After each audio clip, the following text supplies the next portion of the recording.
Technoïd, aujourd'hui on va faire le déballage du Oppo F1 Plus après avoir testé le Oppo F1 qui malheureusement a bizarrement disparu d'Amazon, c'est assez étrange. Eh bien on va parler de la version F1 Plus qui elle est assez intéressante, elle est par contre bien plus chère. Donc on va parler hop ici. Donc alors qu'est-ce qu'on a ici, hop, parce que je sais pas trop quoi cacher. Ici donc on a un capteur 16 mégapixels. On a 4 Go de RAM et 64 Go de RAM. On a le chargeur rapide VOOC et on a aussi donc droit à Touch Access. Donc je pense que c'est le lecteur d'empreinte tout simplement.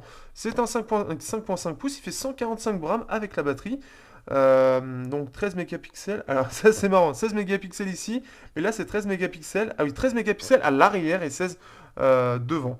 Ah oui, d'accord. Donc voilà, c'est 16 à l'avant. Oui, c'est... D'accord, j'avais pas compris ça comme ça. Après, on a droit à Snapdragon 650. Donc ça, c'est sympa. Au niveau des bandes, au niveau FDD, on n'a pas, par contre, on n'a pas la B20. Donc ça, c'est un peu dommage. On va l'ouvrir. Donc quelque chose d'assez classique. Il a pris quelques coups aussi, lui, malheureusement. Quelque chose d'un petit peu plus premium et un peu plus massif que le Oppo F1.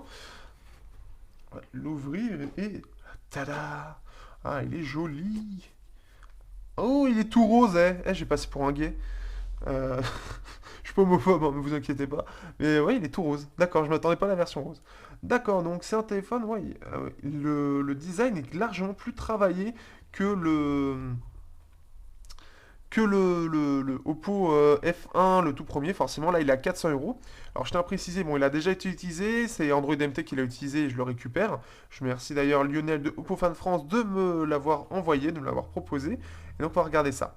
Il faut savoir qu'il a un écran AMOLED. Ça se sent un petit peu, ça va un petit peu sur les bleutés. Ça se voit assez vite. Mais en tout cas, j'aime bien le design. Alors, par contre, il fait pas du tout penser à une certaine marque, hein, qui commence par un I et qui se finit par Phone. Ensuite, donc ça, c'est la petite protection. Hop, ici. Alors, il faut savoir que normalement, il est emballé là-dedans. Hop, ici. On a ici, vu qu'il va y avoir un tiroir SIM ici, on va pouvoir l'enlever. On a droit à une petite coque de protection. Donc, hop. Je vais le mettre. Donc ça, c'est plutôt cool. Une coque de protection où, voilà, on va pouvoir le protéger un peu. Et ça, c'est de base. En plus de silicone. C'est plutôt... Ça, c'est cool de l'intégrer. On a droit au chargeur rapide VOOC, qui lui permet d'aller charger très très rapidement la batterie, qui je pense fonctionne mieux que du côté de Qualcomm. Ensuite, nous avons droit hop, aussi au câble, parce que pour le VOOC, pour le chargeur rapide VOOC, il faut aussi le câble qui se repère, donc grâce à la partie verte ici. Et on a droit à des écouteurs. Ouh! Là, on avait droit à des écouteurs assez corrects du côté de la gamme R. Ici, on a des écouteurs un peu moins bien. Ça se voit tout de suite. Donc là, voilà. Donc voilà, on a fait un peu le tour. On peut voir que c'est toujours assez bien présenté les boîtes de chez Oppo. Hop, ici. Alors, je vais retirer vite fait hop, la protection. Je la remettrai après. Ça, en tout cas, j'aime bien ce type de choses, en fait, où ça permet d'avoir quelque chose d'assez bien fini. En tout cas, le téléphone, alors, il me fait penser à un iPhone, mais il me fait penser aussi à un Meizu. Là, ici, ça me fait vraiment penser à un Meizu. C'est assez marrant. J'ai l'impression d'avoir un iPhone au dos et d'un Meizu devant. Waouh. Et en plus de ça, c'est vraiment, ils y sont allés avec le côté fin. Ouais, ah ouais, ça se voit quand même assez vite, hein.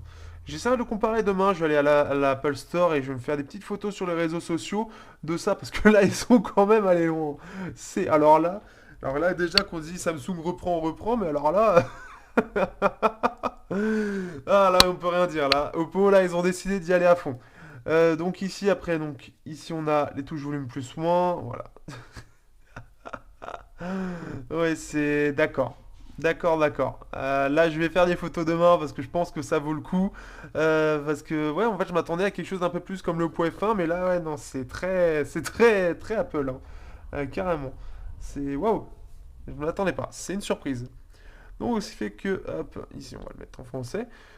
Oui, donc voilà, c'est... Pourquoi pas, écoutez, hein. C'est original. Donc de toute façon, vous verrez dans le test ce que j'en pense. Donc en général, Oppo, c'est plutôt pas mal. Donc en plus de ça, la version rose, ça change un petit peu. On va ramener un peu de filles par ici. Ça va faire du bien un petit peu à la chaîne. On va chercher un petit peu du côté d'Enjoy Phoenix, etc.